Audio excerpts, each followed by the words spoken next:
Hindi ko gagamitin ang pangalan ko para sa ganitong klaseng event.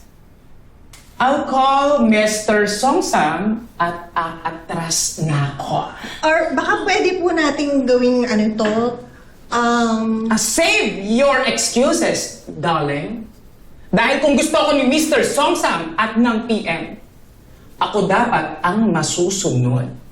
No buts, no ifs, no maybes. Mawalang galang na nga po, Mr. D. Matagal na po kami sa PM. Matagal na rin naming partner si Mr. Songsam. Hindi po kami magpipresent ng ganyan para lang po maging bongga sa lahat. Ano? Alam po namin na ito ang kailangan ng PM at ng kumpanya ni Mr. Songsam. Sinasabi mo bang mali ako, Ang sinasabi ko lang po, makinig sana kayo kahit saglit. Kilala mo ba ang kinakausap mo, darling? Kilala po. Apwes, kung kilala mo, consider this your warning. Tabi! Hindi ako tatabi. Hindi ako atras. Haharapin kita. Prinsipyo sa prinsipyo. Dangal sa dangal. At mata sa mata. Oh my God! It's like looking in the mirror! Well, I guess I'll see you at the event then.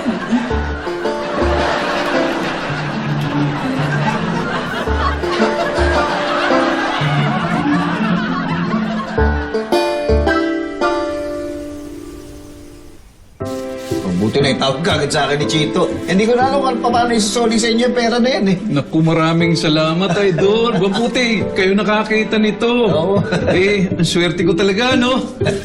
Ingatan nyo na po yan, ha? Mamaya kami kumagalit sa inyo. Salamat talaga. Teka, sandali. Mapo muna kayo. Buti pa siguro bilangin nyo muna. Ay, wag na po. May tiwala naman ako sa inyo eh. Hindi nyo naman siguro babawasan ito, ano? Hindi. Pero at least, hindi. Maganda, bilangin mo muna para sigurado. Sige po. Peace of mind.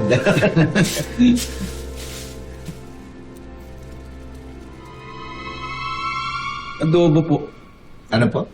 Adobo. Ano adobo? Ito, adobo. Nasaan yung pera? Ano? Paano nag-adobo? Ano tayo? Sorry po, lunch ko po yan. Ito po yung pera.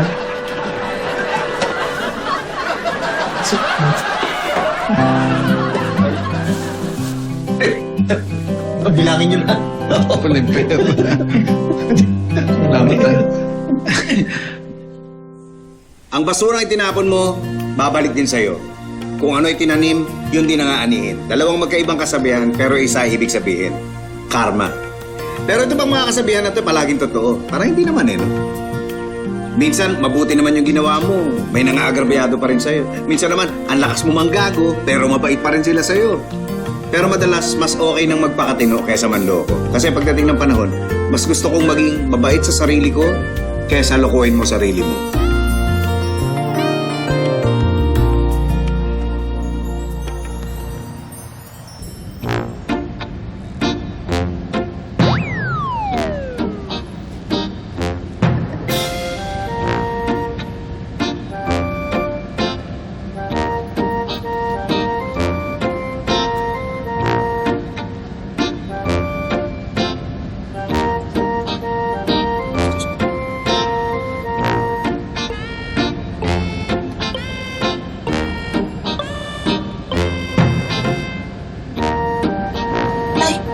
Okay lang ako. Gusto niyo ba? Hindi, dyan na kayo.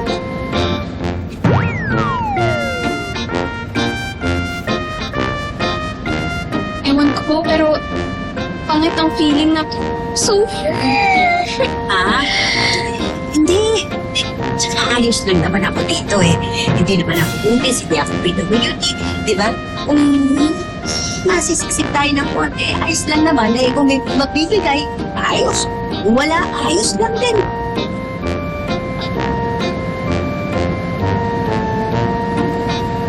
Ay, ayos.